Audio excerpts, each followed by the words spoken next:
பீக்வீன் channel நேயர்கள் அனைவருக்கும் வணக்கம். இன்னைக்கு சுவையான குஞ்சு கருவாடு தொக்கு செய்யலாம். அதுக்கு நான் ஒரு 100 கிராம் அளவுக்கு குஞ்சு கருவாடு வாங்கி வச்சிருக்கேன். அப்புறம் சின்ன வெங்காயம், இது கொஞ்சம் நிறையா வேணும். அதை நல்லா தொளிச்சு கட் பண்ணி வச்சுருக்கேன். சின்ன தக்காளி 4 கட் பண்ணி வச்சுருக்கேன். அப்புறம் கருவேப்பிலை, அப்புறம் ஸ்பைஸ் ஐட்டங்கள் எல்லாம். இது எல்லாம் போட வேண்டியதெல்லாம் எடுத்துக்கலாம். இப்போ வந்து இந்த குஞ்சு கருவாட்டில் மணல், தூசி அது எல்லாமே இருக்கும்.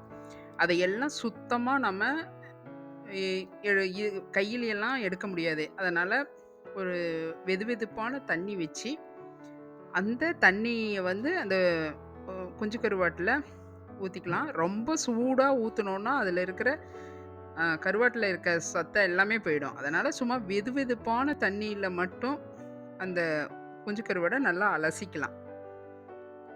ஏன்னா, சும்மா கை நம்ம தொட்டா கொஞ்சம் சூடு ஏறினா போதுமானது. ரொம்ப அதிகமான சூட்ல இது பண்ணக்கூடாது. அப்புறம் அது வேஸ்ட்டா நம்ம அது சாப்பிட்டா ஒரு பிரயோஜனம் இல்லாம போயிடும். அதனால அத வந்து நல்லா அலசி அந்த வெதுவெதுப்பான தண்ணீல அந்த கருவாட்ட அலசி ஒரு பாத்திரத்தில எடுத்து வச்சுக்கலாம். இது வந்து நார்மலா நம்ம இந்த கருவாடு வந்து பொரியலா, தேங்காய் பூ போட்டும் செஞ்சு சாப்பிடலாம். ஏதாவது ஒரு வகையில கொஞ்சம் கருவாடு இந்த மாதிரிலாம் சேர்த்துக்கிட்டோம்னா, நம்ம நுரையீரல்லாம் நல்லா சுத்தமாகும். நம்ம சளி இந்த பிரச்சனை இருக்காது. ரொம்ப நல்லது. குழந்தைகளுக்கெல்லாம் அடிக்கடி சளி பிடிக்கும். அவங்களுக்கெல்லாம் இந்த மாதிரி தொக்கு செஞ்சு குடுத்தா, ஹாஸ்பிட்டல்லாம் போகாமயே சரி பண்ணிக்க முடியும். இப்போ ஒரு கடாயை வச்சு, அதில ஆயில் விட்டுக்கலாம். தொக்குக்கு தேவையான அளவு ஆயில் விட்டுக்கலாம்.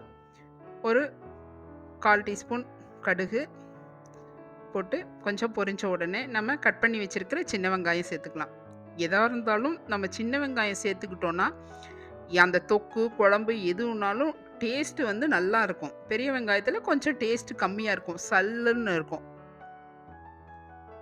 நோய் எதிர்ப்பு சக்தியும் இதுல அதிகமா இருக்கும்.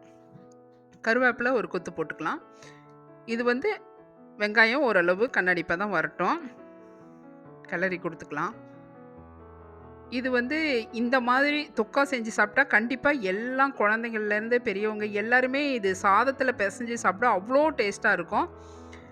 நமக்கு வந்து அந்த கவிச்ச அந்த ஸ்மெல் எல்லாம் வராம இந்த மாதிரி செஞ்சு குடுக்கலாம்.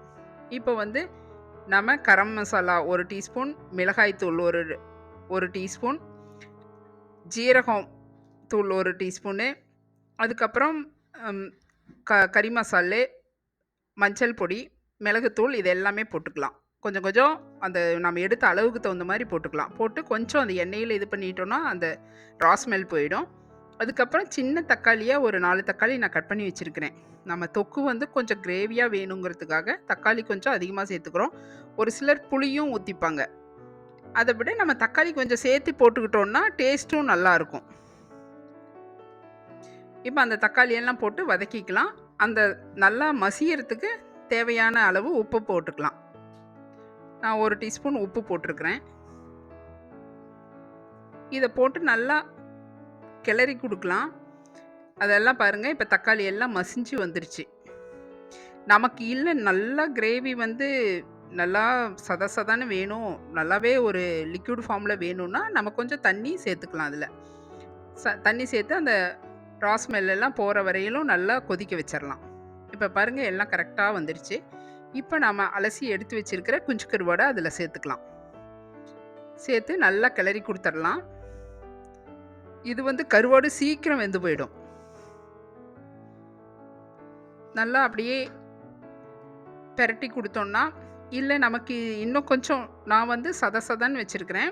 நீங்க வந்து இன்னும் வேணும் அப்படின்னு நெனச்சீங்கன்னா, நீங்க இன்னும் கொஞ்சம் தண்ணி கலந்துக்கோங்க. அதுக்கு தகுந்த உப்பு போட்டு, காரம் போட்டு கொஞ்சம் லிக்விடா கூட வச்சுக்கலாம். பாருங்க இப்படி பெரட்டி குடுத்தீங்கன்னா, கருவாடு சீக்கிரம் வெந்துரும். இது போட்ட உடனே ஒரு ஒரு 2, 3 நிமிஷத்துலயே இந்த கருவாடு வந்து குட்டி கருவாடுங்கிறதுனால சீக்கிரம் வெந்துரும். அவ்வளோதான் எல்லாம் ரெடி ஆயிடுச்சு. இப்ப மல்லி தழைய தூவி இறக்கிரலாம். அவ்வளோதான் இது கருவாட்டு தொக்கு இவ்வளோதான். ஒரு இது ஒரு ஈஸியான ஒரு டிஷ்ஷு. இது ரொம்ப ரிஸ்க் எடுக்கணும்னு அவசியமே இல்ல. இது சாப்பாட்டுக்கு நல்லாருக்கும். இது வந்து சைட் டிஷ்ஷாவும் எடுத்துக்கலாம். ஆனா இது சாதத்தோட சுடு சாதத்தோட சாப்பிட அவ்ளோ டேஸ்ட்டா இருக்கும். பாருங்க ரைஸ் கொஞ்சம் எடுத்து இதோட கருவாடு தொக்க வச்சுக்கலாம். சூடான சாப்பாட்டுக்கு இந்த கருவாடு தொக்கு அவ்வளோ டேஸ்ட்டாக இருக்கும்.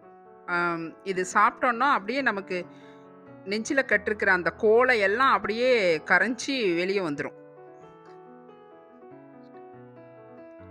டேஸ்ட் வைஸ் அவ்வளோ டேஸ்ட்டாக இருக்கும். நீங்கள் கொஞ்சம் கூட அந்த கருவாட்டு அந்த ஸ்மெல்லே இருக்காது.